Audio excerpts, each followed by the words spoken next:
طوبى لجيل توخى الوحي عنوانا وشاد من نوره في القلب إيمانا وغذ في السير يبغي العلم ملتمسا أصوله فحباه الله رضوانا.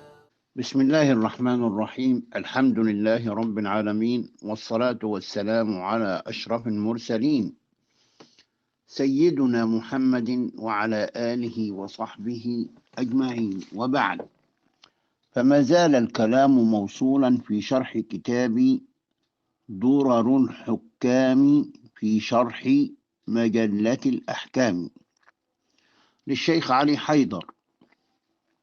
وكان آخر ما تكلمنا عليه أقسام الاستصحاب.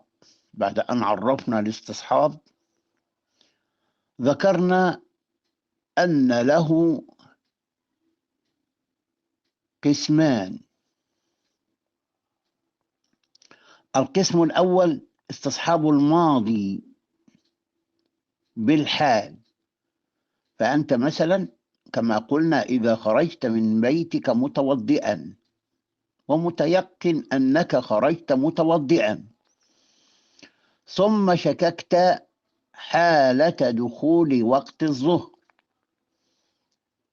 فهنا تستصحب الحال بالماضي، فالأصل أنك متوضئ في الماضي والحال طرأ فيه شك فتحكم بالماضي على الحال. فهذا هو القسم الأول كما قلنا، وذكرنا له عدة أمثلة ذكرها الشارح ها هنا. القسم الثاني كما ذكر الشيخ وقال: هذا واستصحاب الحال بالماضي كما ذكرنا. فهنا عكس الأول. الأول حكمنا بالماضي على الحاضر، أما هنا فنحكم باستصحاب الحال على الماضي، باعتبار أننا ليس هناك بينة ولا حجة لأحد المدعين على الآخر، فيحكم بالحاضر على الماضي. قال: هذا واستصحاب الحال بالماضي، أي أنك تحكم بما هو موجود حاليا على ما كان في الماضي لعدم قيام دعوى صحيحة على الماضي، فتحكم بالحال. قال: كما ذكرنا أن يكون فيه حال الشيء في الوقت الحاضر معلوما، إلا أنه يوجد شك في عدم ذلك الشيء في الوقت الماضي، فالأمر في الحال معلوم لكن في الماضي مجهول ولا بينة على ما كان في الماضي، فهنا عكس الأول، يستصحب الحال على الماضي. قال: مثال ذلك: لو اختلف شخصان على ماء يسيل من دار أحدهما إلى دار الآخر في كونه قديما أو حديثا. مثيل للماء كما في شق الترع وغير ذلك أحيانا يكون صغيرا، مجرد مثيل يسيل منه الماء. قال: وعجز الفريقان كلاهما عن إثبات دعواهما، أي لا بينة لأحد منهما، عجز، ليس هناك شهود ولا أوراق موثقة، فتساوت الدعوتان. قال: فينظر إلى حال المثيل لما تساوت الدعوتان، كما قال: ولا بينة لأحد منهما، عجز الفريقان عن إثبات دعواهما، ولكن النظر إلى حال المسيل يرجح كلام أحدهما إلى الآخر. قال فينظر إلى حال المسيل في الوقت الحاضر. الدعوة على القديم، ففي القديم أحدهما يقول ليس هناك مثيل، والآخر يقول كان هناك مثيل، لكن الموجود حاليا أنه يسيل، ولذا قال فينظر إلى حال المثيل في الوقت الحاضر، فإذا ثبت جريان الماء قبل الخصومة من ذلك المثيل يحكم ببقائه على الحال التي وجد عليها قبل الخصومة بقليل، وليس قبل المسيلة قديما أو قبل السيلان قديما، إنما يحكم ببقائه على الحال التي وجد عليها من كونه مسيلا.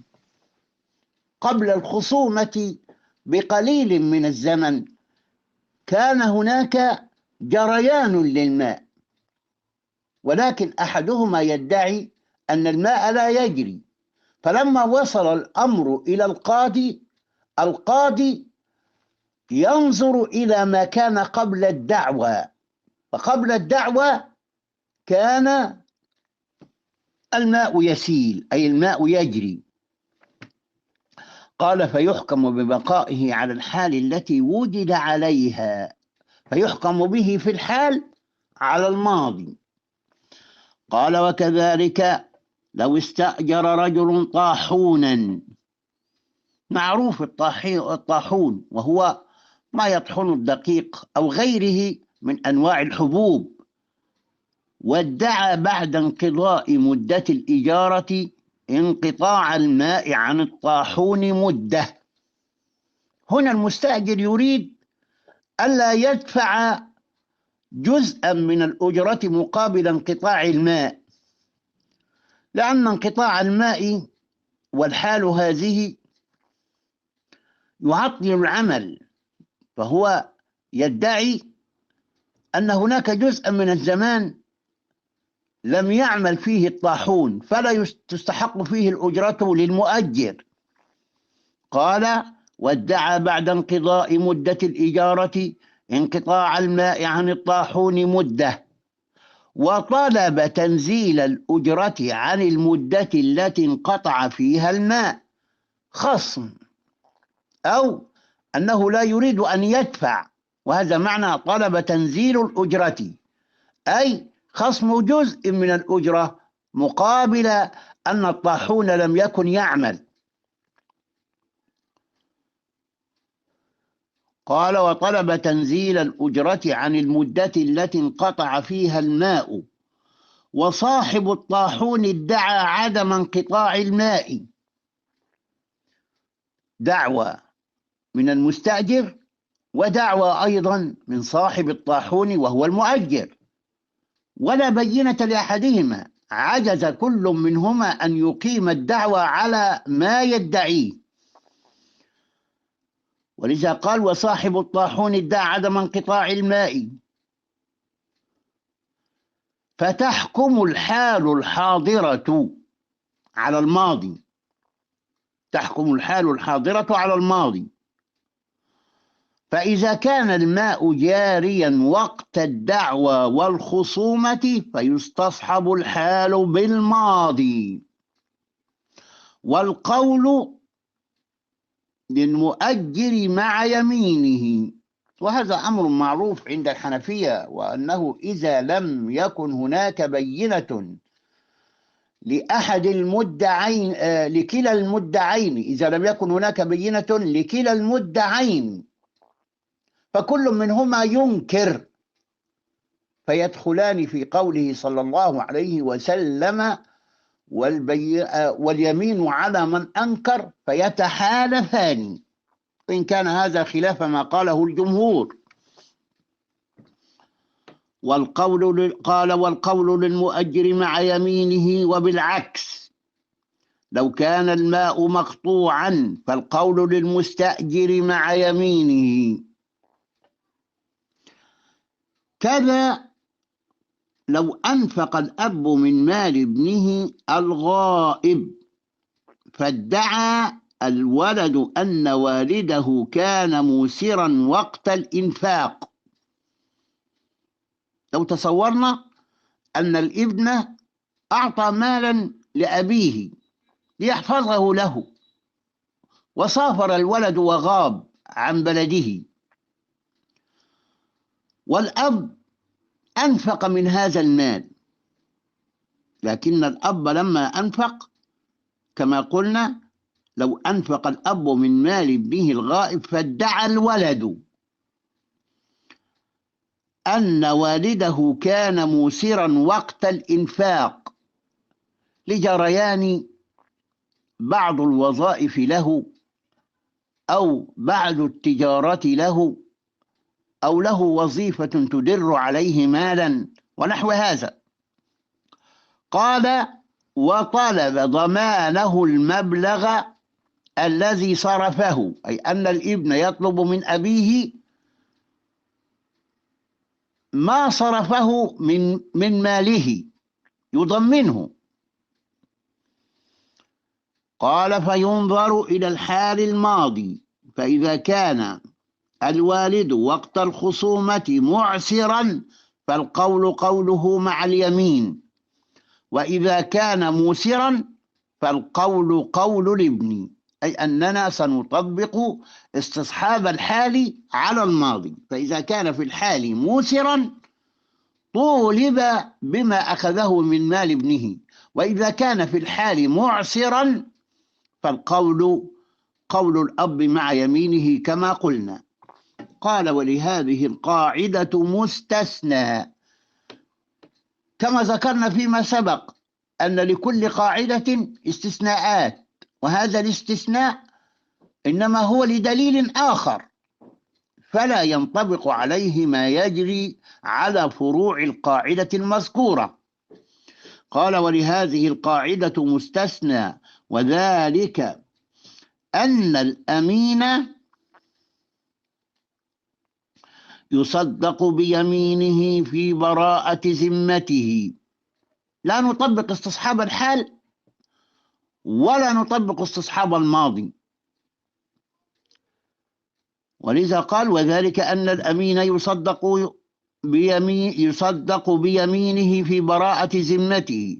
فلو ادعى المودع أنه أعاد الوديعة أو أنها تلفت في يده بلا تعد ولا تقصير يقبل ادعاؤه مع يمينه، مع أنه كان يجب بمقتضى قاعدة الاستصحاب، وهو أن الوديعة ما زالت باقية في يده، فيستصحب الماضي وهو وجودها، ويستصحب أنها لم تتلف ونحو هذا.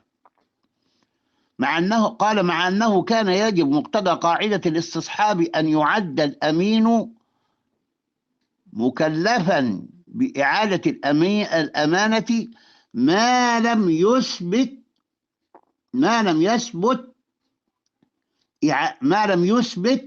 إعادتها.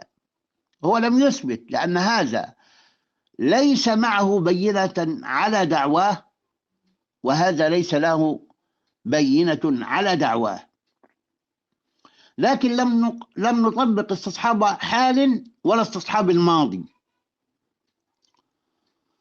قال: لأن الحال الماضي هو وجود الأمانة عند المودع، ومع ذلك نحن لم نطبق ما حكمنا فيه في الفروع السابقة على ما هو موجود الآن. قال: والسبب في ذلك أن الأمين يدعي هنا براءة الذمة من الضمان، وأما المودع فهو يدعي شغل ذمة الأمين، وذلك خلاف الأصل. تعليل لما ذكره في هذا الفرع من استثنائه من القاعدة. قال: المادة السادسة: القديم يترك على قدمه، يعني أن القديم الموافق للشرع يجب أن يترك على حال القديم ما لم يثبت خلافه. القديم الموافق لأحكام الشرع، فلو كان قديما ولكنه يخالف أحكام الشرع فلا يترك على قدمه، وسيأتي الأمثلة على ذلك. قال: لأن بقاء ذلك الشيء مدة طويلة دليل على أنه مستند على حق مشروع فيحكم بأحقيته. قال: وهذه المادة مأخوذة من قاعدة ما كان قديما يترك على حال ولا يتغير إلا بحجة، أو يترك على حاله. ما كان قديما يترك على حاله ولا يتغير إلا بحجة. ثم طرح سؤالا وقال: ما هو القديم؟ فأجاب وقال: هو الذي لا يعرف أوله، يعني من عصور سابقة، لك أن تقول من عصور الفتح لبلدك أو أي بلد لسنوات متعددة، قد يرجع إلى آلاف السنين ونحو هذا. هو الذي لا يعرف أوله. أما إذا كان أوله معروفا فلا يعد قديما، يعني نعرف أن هذا المسير مثلا يجري من 50 سنة، هنا ليس بقديم لأن أوله معلوم. قال: فلا يعد قديما. مثلا لو أن ميزاب دار، أو لو أن ميزاب دار شخص، ميزاب أو مئزاب، أصله مئزاب ولكن خفف وأبدلت الهمزة ياء فصار ميزاب، وهو المكان الذي يسيل فيه الماء من مكان عال. الماء يسيل من مكان عال. لو أن ميزاب دار شخص يجري من القديم على دار شخص آخر، فصاحب الدار الثانية لا يحق له منعه، لأن هذا قديم فيترك على قدمه ما دام لم يعرف أوله، ففي هذه الحال يبقى على قدمه.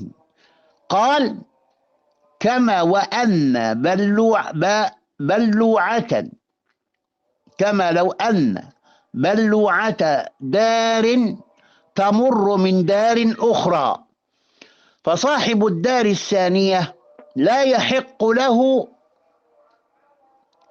سد تلك البلوعة ومنع مرورها من داره، لأنه ما دام ذلك قديما يعتبر أن مرور ذلك الماء لا بد وأن يكون مستندا على حق شرعي فيترك على قدمه، على حق شرعي، كأن كانت الداران مشتركتين فجرى تقسيمهما، وكان من شروط التقسيم مرور ماء أحدهما من الأخرى. ويضرب لك أمثلة، يقول: تصور معي أن هناك داران جرى تقسيمهما، أو دارا كبيرة جرى تقسيمها إلى قسمين، لكن كان وضع الاتفاق بين الشريكين أن تمر البلوعة من دار أحدهما دون الأخرى. هو يتصور أن هذا هو الذي حدث قديما، فلما كنا لا نعرف أول جريان هذه البلوعة التي يجري فيها الماء في دار الآخر، فلو ادعى أحدهما أن هذا الجريان لا حق فيه، هنا نقول القديم يترك على قدمه. قال: أما القديم المخالف للشرع الشريف فلا يترك على قدمه، مهما تقادم عهده، حتى وإن كان من آلاف السنين، ما دام يخالف الشرع فلا اعتبار للقدم في مخالفة الشرع أو مع مخالفة الشرع. ولذا قال: لأن الضرر لا يكون قديما.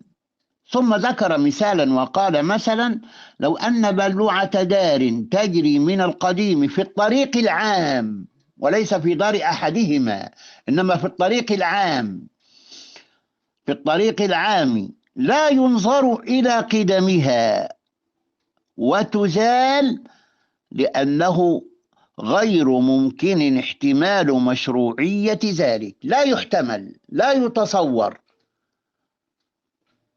أنه يكون ذلك مشروعا، لأن حق العامة معلوم أنه يقدم على حق الخاصة.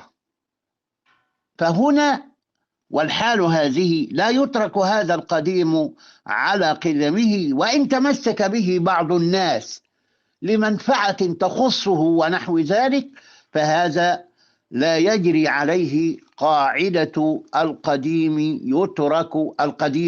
يترك على قدمه. وصلى الله على سيدنا محمد وعلى آله وصحبه وسلم.